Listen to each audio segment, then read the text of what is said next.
417 जो मुकदमात हैं उनके अंदर 1200 अरब उसका घपला है। एनआरओ की वजह से एक एक केस सामने रख के एक एक सेक्शन तैयार किया गया है। वो सारे केसेस खत्म होने वाले हैं और जब वो खत्म हो जाएंगे तो ये जो 1200 अरब है ये पैसे आपने देने हैं। उसके लिए आपको 3 काम करने होंगे। पहला काम तो ये है कि आप चाय छोड़ दें।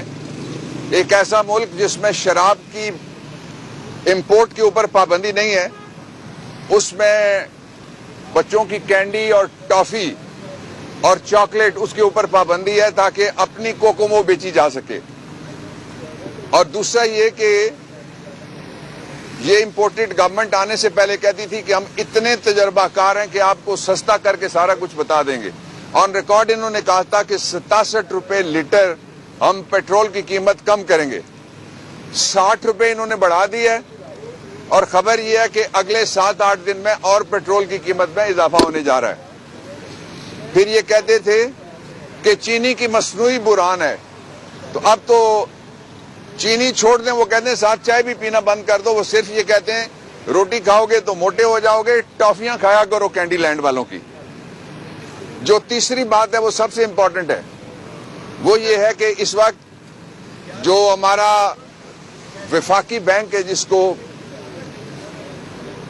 सारे इख्तियारात हैं कि वो बाकी बैंकों को भी रेगुलेट करता है, उस बैंक के अंदर से जो डॉलर की कीमत कहते थे हम आपको जो ही आएंगे फौरन डॉलर 100 रुपए पे ला के छोड़ेंगे। 212 तक डॉलर पहुंच चुका है और उसके साथ ही महंगाई का अभी महंगाई आई है। उसके बाद जो सेकंड फेज आ रहा है 15 दिन के अंदर अंदर वो तबाही है। उसमें 2 तबकात सबसे ज्यादा मुतासर होंगे।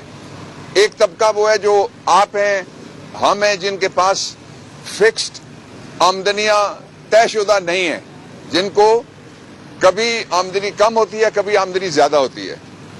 ज्यादा से मुराद बहुत ज्यादा नहीं हो सकती। दूसरा तबका वो है जिसके पास कारोबार नहीं है, जो दिहाड़ीदार हैं।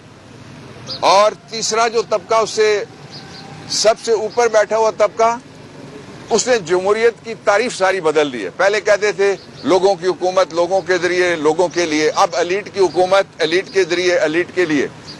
इसलिए पाकिस्तान जिस बुरान में घिर गया है उसमें से निकलने का सिर्फ एक रास्ता है, वो ये है कि इमरान खान से खौफजदा होना छोड़ दें, जो डर रहे हैं उससे। इलेक्शन कराओ।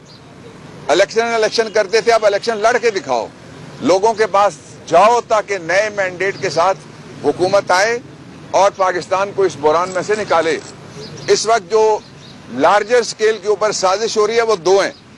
एक तो ये है कि मोदी के यारों ने फैसला किया है, पहले उन्होंने ट्रेड मिनिस्टर लगाया था, अब वो चाहते हैं कि जिस तरह ईस्ट और वेस्ट यूरोप, ईस्ट और वेस्ट जर्मनी वैसी सूरत हाल बॉर्डर पे हो, उसको कौम कबूल नहीं करेगी।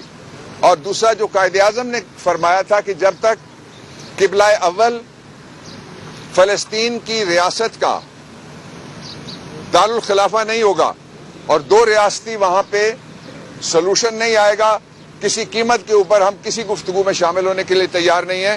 तो हुकूमत इस सवाल का जवाब तो दे कि सरकारी इदारे का मुलाजिम इसराइल किसकी इजाजत से गया था, वापस आया तो क्या उसको गिरफ्तार किया, वापस आया तो क्या उसका पासपोर्ट कब्जे में लिया, और जो वापस आया तो क्या उसको इंटेरोगेट किया कि तुम किसकी इजाजत से इसराइल गए थे। ये मुल्क के सौदे की बात नहीं है, ये उम्मत के सौदे की बात है कि पूरी उम्मत इस बात पे मुत्तफिक है। एक उम्मत इस बात पे मुत्तफिक है कि रसूलुल्लाह सल्लल्लाहु अलैहि वसल्लम पे हमारी 1000 जाने कुर्बान नामूसे रिसालत के मामले पे। और कल दुनिया की तारीख का सबसे बड़ा एहतजाजी मुजाहरा बॉम्बे में हुआ है जो मुसलमानों ने किया है नामूसे रिसालत के हक में।